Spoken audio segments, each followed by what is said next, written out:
Baik, jadi, kali ini kita akan membahas tentang bagaimana membangun bangsa Indonesia dan bagaimana solusinya. Kita, harus apa nih, kontribusi seperti apa yang kita harus lakukan sebagai anak bangsa? Coba, kita akan mendengar, bahasan dari saudara Bung Nopal, silakan.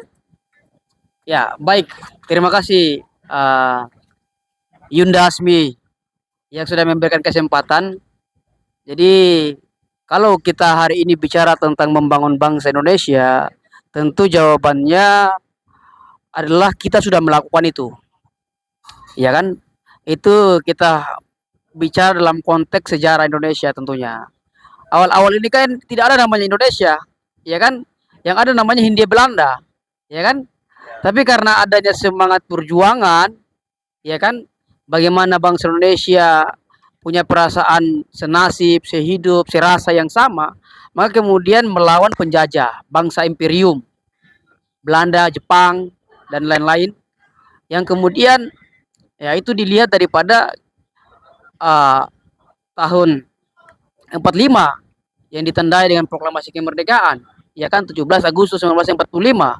Nah, itu adalah salah satu contoh membangun bangsa Indonesia. Kalau saya katakan ini adalah kelas pertama, klaster pertama dalam konteks membangun Indonesia. Yang kedua, di tahun-tahun itu masih banyak lagi kemudian masalah-masalah yang dihadapi bangsa, yaitu di bawah rezim Soekarno yang tendensius begitu begitu otoriter, maka kemudian Orde Lama dihancurkan. Maka lahirlah yang namanya Orde Baru atau di bawah rezim Soeharto. Tapi kemudian juga rezim Soeharto ini dianggap tidak maksimal, terlalu keras, bertangan besi dalam mengurus bangsa. Akibatnya kemudian lahirlah reformasi yang seperti hari ini. Nah, pertanyaan dalam reformasi ini bagaimana situasi bangsa dalam konteks reformasi ini yang kurang katanya kebebasan berpendapat dijamin, ya kan? Akses informasi dapat kita miliki setiap saat kapanpun kita mau. Nah, ternyata itu tidak cukup kalau kita lihat masih banyak persoalan yang kita hadapi hari ini. Ya, salah satunya misalnya kita bicara dalam konteks aspek hukum. Kalau bicara dalam konteks hukum, Indonesia masih jauh dari kata keadilan. Kedua, bicara tentang pengamalan konstitusi, mensejahterakan kehidupan bangsa. Indonesia masih sangat jauh dari kata sejahtera, jauh dari kata makmur, ya kan? Yang ketiga juga masalah bangsa hari ini dalam konteks pembangunan nasional itu selalu berfilosofi utang. Nah, ini salah satu contoh nih. Mengutang untuk membangun. Akibatnya terakhir setiap proyek yang dibangun dengan duit utang, maka rakyat yang akan dipajak. Rakyat misalnya masuk jalan tol di tanahnya sendiri, disuruh membayar pajak. Nah, ini satu contoh, ya kan? Padahal dibangun di tanahnya sendiri. Yang kedua juga karena membangun berdasarkan utang, maka yang terjadi BBM naik. Ini imbas daripada konsep pembangunan nasional yang dasarnya itu adalah dengan konteks utang mengutang ini. Nah, itu. Dalam konteks itu saya bicara. Dan yang terakhir yang perlu kita lihat lagi adalah Indonesia ini nampaknya dalam konteks birokrasi, baik itu yang birokrasi pemerintahan maupun non pemerintahan, itu masih sangat jauh daripada yang namanya konsep mekanisme good governance, pemerintahan yang baik.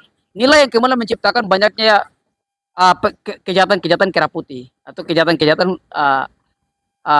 korupsi yang hanya dapat dilakukan oleh orang-orang yang punya nasi. Kira-kira itulah sebagai pengantar dari saya untuk bahas Mi. Pengantarnya luar biasa ya, diulas dari ya, jangan diulang-ulang bahas ya, dari sejarah pemerintahan ya, dari Orde Lama, Orde Baru, dan bahkan sampai Orde sekarang ya. Kemudian kita ke Mas Didin, coba gimana Bang? Tanggapannya gimana Mas? Terkait konsep pembangunan bangsa ya? Konsep pembangunan bangsa kita ini gimana nih? Oke. Karena dasarnya negara kita Republik Indonesia ini adalah berbentuk republik. Ya. Berbentuk republik yang dipimpin oleh presiden sebagai kepala pemerintahan sekaligus kepala negara. Itu dalam konteks eksekutif ya. Dan ada lembaga legislatif. Dia adalah perwakilan daripada rakyat itu sendiri. Artinya Sejatinya sebetulnya legislatif itu lahir karena memang ingin merepresentasikan daripada suara rakyat di gedung-gedung Oke, baik, baik. eh apa nama di gedung-gedung kekuasaan. Gedung Senayan ya. Ya, kemudian yudikatif namanya Mahkamah Agung, Mahkamah Konstitusi. Nah, ketiga lembaga ini memiliki tupoksi yang berbeda. Baik.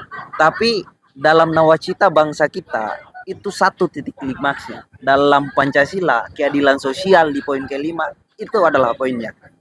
Makanya tentu sebagai pemerintah ya yang diberikan kepercayaan oleh rakyat dalam delegasi suara rakyat itu sendiri seharusnya orientasi membangun, kemudian orientasi yang produktif, yang tidak hanya menguntungkan kelompok dalam tanda kutip atau oportunis istilahnya, itu tidak terjadi pada wilayah pikiran para pemimpin kita.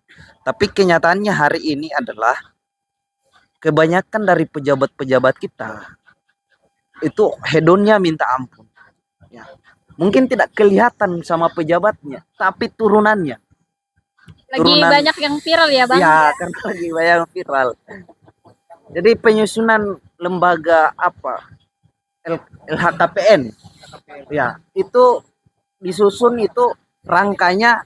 Jadi dilihat pejabat kemudian lari ke kanan 2, lari ke atas 2, lari ke bawah 2, lari Iya, ke iya, kiri betul 2. sekali, betul ya. Itu penyusunannya. Jadi lari ke anaknya, ke cucunya, lari ke istrinya, ke sepupunya, itu diperiksa. Jadi kebanyakan kita menemukan bahwa pejabat itu menyimpan uang itu bukan di rekening pribadi, tapi melalui kolega, melalui segala macam simpanan-simpanan yang ilegal gitu. Ya, betul, betul. Nah, ada satu kata yang menarik yang ingin saya sampaikan, bahwa jika ingin menjadi pejabat, maka kamu harus siap untuk menjadi rakyat. Karena sesungguhnya pejabat itu harus menjadi rakyat. Mungkin itu saja dulu Oke, untuk baik. pengantar dari saya. Oke. Baik ya. Terima kasih. Oke, itulah penyampaian daripada Bung Didin tadi ya. Kita beralih ke Bang Aji Buton atau Bang Amrin. Gimana Bang pendapatnya nih? Silakan, silakan. Baik, terima kasih atas kesempatan dan juga pertanyaan yang disampaikan oleh Mbak Hasmi. Pertanyaan soal bagaimana membangun bangsa dan negara ini. Jadi kalau Mas Noval sudah membahas dari segi sejarah perjalanan sejarah. dari sampai sekarang, kemudian Bung Didi juga seperti itu, saya juga mungkin mengutip sedikit-sedikit. Jadi begini. Banyak juga nggak apa-apa. Ya, bahwa memang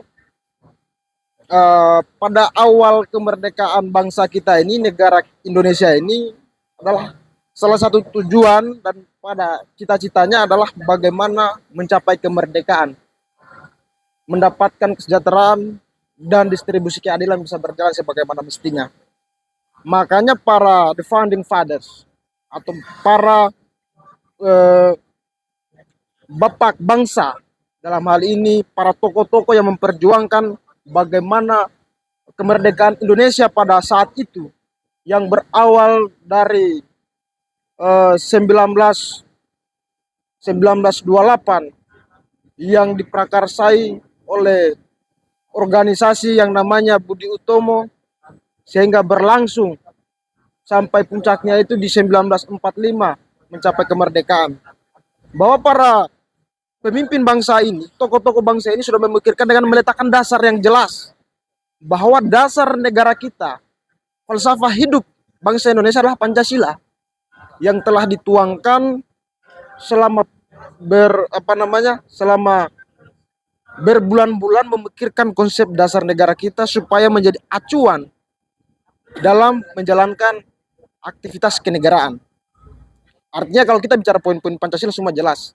Mulai dari poin 1 yang melambangkan bintang ketuhanan yang Maha Esa, kemudian poin 2 yang melambangkan rantai, yaitu kemanusiaan yang adil dan beradab. Kemudian yang ketiga adalah pohon beringin, di situ poinnya adalah persatuan Indonesia. Kemudian yang keempat ada kepala banteng yang mengatakan bahwa kerakyatan yang dipimpin oleh hikmat kebijaksanaan dalam perumusan perwakilan Kemudian yang kelima yang paling urgent adalah padi dan kapas, menjelaskan tentang bagaimana kesejahteraan sosial bagi seluruh masyarakat Indonesia. Jadi sebenarnya kalau kita mau bicara tentang bagaimana pembangunan, kita patokan saja pada dasar negara kita, kemudian Undang-Undang Negara Republik Indonesia. Bahwa untuk menjalankan kepemimpinan itu, seluruh pejabat ataupun pemimpin yang ada di negara kita, mulai dari eksekutif, legislatif maupun yudikatif, harus mampu menjalankan nilai-nilai yang tertuang dalam Pancasila itu agar tercapainya yang namanya kesejahteraan, keadilan, dan juga kemakmuran bagi masyarakat Indonesia dari Sabang sampai Merauke. Seperti itu. Namun kita melihat fakta lapangan, dari Orde Lama banyak terjadi polemik-polemik bangsa. Masuk Orde Baru pun begitu, sampai sekarang masa reformasi sudah beberapa kali mengganti kepala negara, dalam hal ini presiden. Sampai detik ini pun masih banyak masalah. Karena kenapa? Karena bagi saya melihat bahwa memang para pemimpin bangsa ini, saya tidak katakan semua, tapi kebanyakan, bisa saya katakan bahwa mungkin 85% dari para pejabat-pejabat ataupun pemegang kekuasaan yang ada di negara kita ini tidak menjalankan tugas sebagaimana mestinya. Karena kenapa? Ketika hal ini dijalankan dengan sebagaimana mestinya yang tertuang dalam Pancasila itu, saya yakin pasti kita hari ini, anak-anak muda, anak-anak bangsa hari ini bisa mendapatkan yang namanya kesejahteraan itu. Sebagaimana juga yang tertuang dalam Undang-Undang 1945 bahwa salah satu tujuan kita bernegara ini bagaimana mencerdaskan kehidupan bangsa dan juga bagaimana memelihara fakir miskin. Namun kita lihat, memang kalau kita lihat di berbagai lembaga, karena kalau kita bicara konsep pembangunan, selain daripada kita bicara infrastruktur, kita juga patut bicara persoalan bagaimana perkembangan atau pembangunan sumber daya manusia. Bahwa ke depan yang akan memimpin bangsa ini adalah kita generasi muda hari ini. Kita pemuda-pemuda hari SDM-nya ini. ya. Iya. Jadi kita harus diberikan peluang yang begitu besar untuk bagaimana mengembangkan potensi yang ada dalam diri kita melalui jalur-jalur pendidikan itu. Baik. Oke lah, ketika hal ini bisa dijalankan, kemudian bagaimana proses kaderisasi untuk bagaimana mencetak generasi-generasi bangsa. Namun bagaimana kemudian hal itu bisa terjadi dengan mulus ketika para pejabat ataupun para pemimpin kita yang ada di bangsa ini masih mementingkan kepentingan pribadi dan kelompoknya di atas kepentingan umum, alias kepentingan seluruh masyarakat Indonesia. Artinya selain kita bicara persoalan kepentingan kelompok, kepentingan pribadi, yang paling utama kan kita mementingkan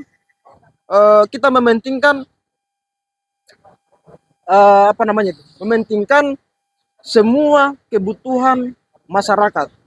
Yang namanya kita pemimpin ini kan, apalagi memiliki posisi dan jabatan tertentu, kita kan punya kuasa untuk bagaimana tetap menjalankan itu. Tapi kemudian kalau itu tidak berjalan sebagaimana mestinya kan menjadi masalah juga. Terbukti kok hari ini banyak problem yang terjadi di bangsa kita. Teranyar sampai hari ini pun yang masih bergulir itu persoalan yang ada di Kementerian Keuangan yang dipimpin oleh Ibu Sri Mulyani sebagai Kementerian Keuangan. Di mana ada hal-hal yang memang yang menjanggal yang perlu kita gali. Dan ini harus diproses sebagaimana hukum yang berlaku. Artinya kalau tidak itu hal yang terjadi hari ini tidak terbukti berarti bisa dipertanggungjawabkan, kemudian kalau terbukti harus dipertanggungjawabkan. Seperti itu. Bahwa kalau memang kita berbicara soal pembangunan ke depan ini seperti apa, saya kira presiden kita hari ini pada saat mencalonkan diri pernah menyampaikan bahwa salah satu yang menjadi masalah bangsa kita adalah persoalan di mental, karakter. Sehingga dia menyampaikan pada saat itu bagaimana menjalankan konsep yang namanya revolusi mental secara menyeluruh agar mental-mental anak muda, pemuda bisa terbentuk untuk kemudian menjadi pemimpin-pemimpin yang berguna, yang memberikan manfaat kepada masyarakat secara umum. Seperti itu. Jadi kita pemuda memikirkan bagaimana cara kita ke depan bisa menjalankan satu proses-proses kepemimpinan itu. Kemudian para bapak bangsa ataupun presiden atau dan jajarannya itu bagaimana hari ini melihat perkembangan pemuda. Makanya kita juga sebagai pemuda harus tetap proaktif. Meskipun hari ini kita berangkat dari penderitaan, kemudian keresahan-keresahan yang kita rasakan, tetap kita harus berjalan pada jalur perjuangan. Saya kira seperti itu, Bung Hasbi. Terima kasih. Baik, terima kasih atas tanggapannya ya dan perspektifnya masing-masing ya tentang bagaimana negara ini ya luar biasa. Sebenarnya yang harus perlu kita pemerintah harus menjalankan tupoksinya masing-masing yang mana harus bertanggung jawab atas tugas dan fungsinya masing-masing, tugas dan tujuan masing-masing. Yang mana sebagai kami rakyat yaitu mempercayakan semuanya kepada pemerintah. Kemudian yang perlu kita perhatikan point of view-nya yaitu pendidikan karakter ya bagi anak bangsa yang mana anak bangsa ini harus mempunyai mental yang kuat. Orang-orang kan bilang jangan menjadi apa atau jangan mempunyai mental seperti mental tempe ya. Eh, mental kerupuk ya, ya. Jadi jadi anak bangsa, anak muda ini harus mempunyai mental yang kuat, yaitu mempunyai karakter yang bisa dipercaya atau ketakwaan, mempunyai sikap yang bertanggung jawab atas tanggung jawabnya masing-masing. Oke, baik itu saja yang kita sampaikan ya. Terima kasih atas waktunya semua ya.